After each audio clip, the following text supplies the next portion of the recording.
29장. 블레셋 사람은 모든 부대를 아벡에 집결시켰고 이스라엘 사람은 이스라엘에 있는 샘가에 진을 쳤다. 블레셋 사람의 지도자들은 수백 명, 수천 명씩 거느리고 나아갔으며 다윗도 부하를 거느리고 그 행렬의 맨 뒤에서 아기스와 함께 나아갔더니 블레셋 사람의 지휘관들이 항의하였다. 이 히브리 사람들이 무엇 때문에 여기에 와 있습니까? 아기스가 블레셋 사람의 지휘관들에게 말하였다. 귀관들도 알다시피 이 사람은 이스라엘의 왕 사울의 종이었던 다윗이요. 그가 나와 함께 지낸 지가 이미 한두 해가 지났지만 그가 망명하여 온 날부터 오늘까지 나는 그에게서 아무런 허물도 찾지 못하였소.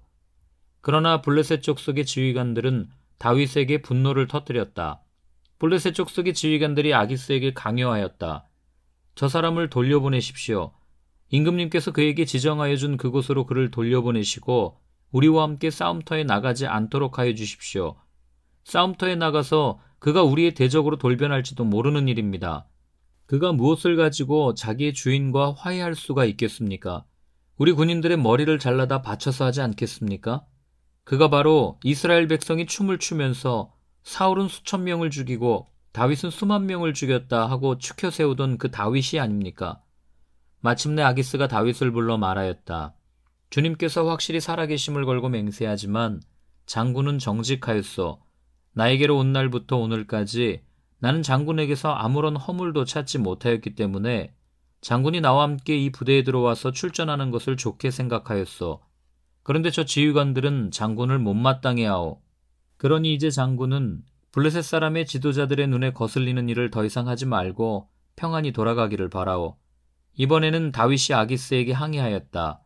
내가 잘못한 일이 무엇입니까?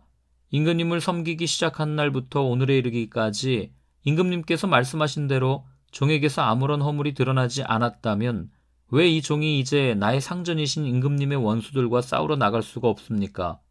아기스가 다윗에게 대답하였다. 장군이 정직하다는 것을 나는 잘 아오. 나는 장군을 하나님의 천사처럼 여기오.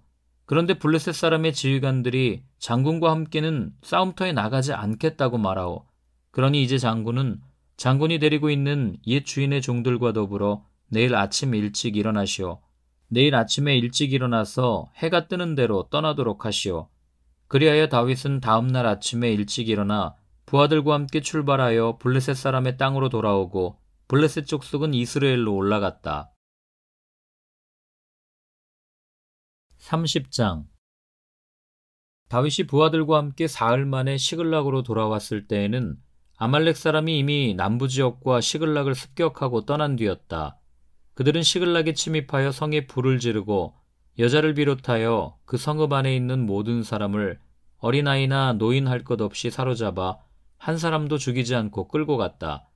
다윗이 부하들을 거느리고 그 성읍으로 들어와 보니 성은 불타버렸고 아내들과 아이들이 모두 사로잡혀 갔다.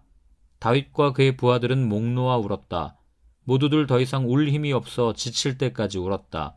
다윗의 두 아내인 이스라엘 여인 아히노암과 나발의 아내였던 갈멜 여인 아비가일도 사로잡혀 갔다.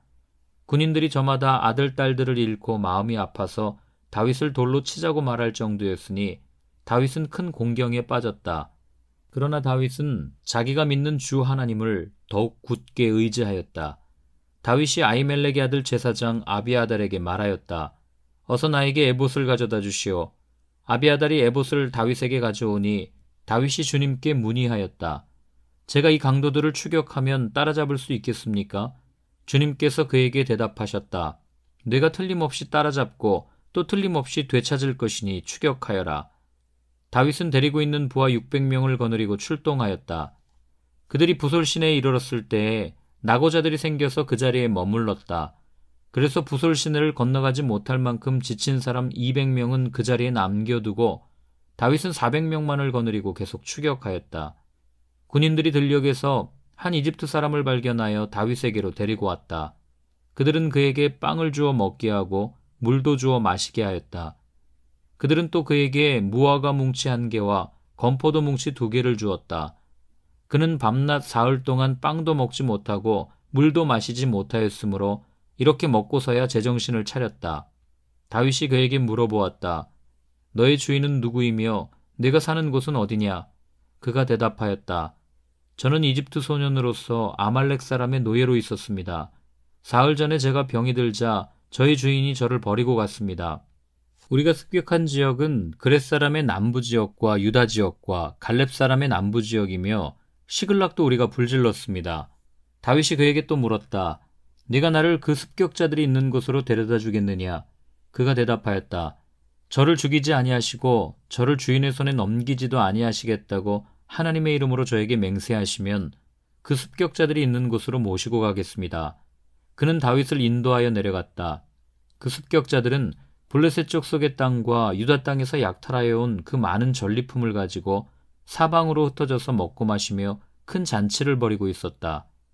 다윗이 새벽부터 그 이튿날 저녁 때까지 그들을 치니 그들 가운데서 낙타를 탄 젊은이 400명이 도망친 것 말고는 한 사람도 살아남지 못하였다. 이리하여 다윗은 아말렉 사람에게 약탈당하였던 모든 것을 되찾았다. 두 아내도 되찾았다. 다윗의 부하들도 잃어버린 것을 모두 찾았다. 다윗은 어린아이로부터 나이 많은 노인에 이르기까지 아들과 딸 그리고 전리품에서부터 아말렉 사람이 약탈하여 간 모든 것에 이르기까지 그 모든 것을 되찾았다. 다윗은 또 양떼와 소떼도 모두 되찾았다. 부하들은 가축을 몰고 다윗보다 앞서서 가면서 다윗의 전리품이다 하고 외쳤다. 다윗이 부솔개울 가까이에 이르니 전에 다윗을 따라갈 수 없을 만큼 지쳐서 그곳에 남아있던 나고자 200명이 나와서 다윗을 환영하고 다윗과 함께 오는 군인들도 환영하였다. 다윗도 그 군인들에게 가까이 나아가 따뜻하게 문안하였다.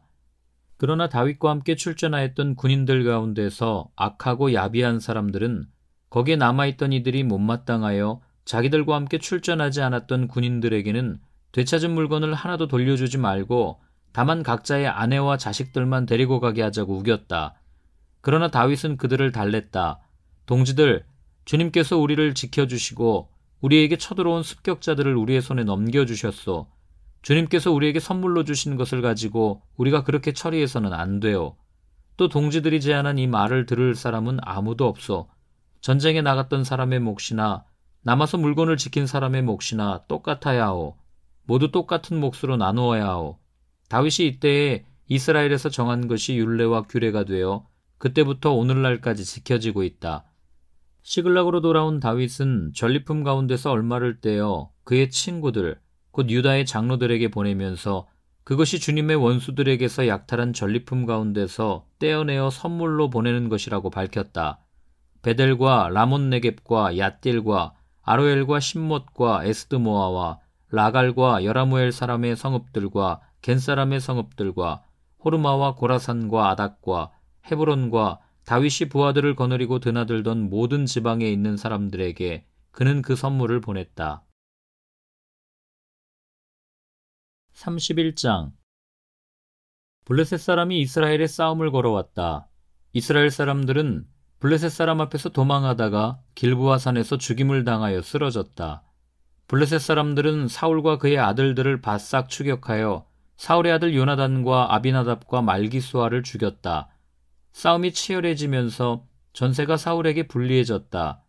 활을 쏘는 군인들이 사울을 알아보고 활을 쏘자 그가 화살을 맞고 중상을 입었다. 사울이 자기의 무기 담당 병사에게 명령하였다. 네 칼을 뽑아서 나를 찔러라.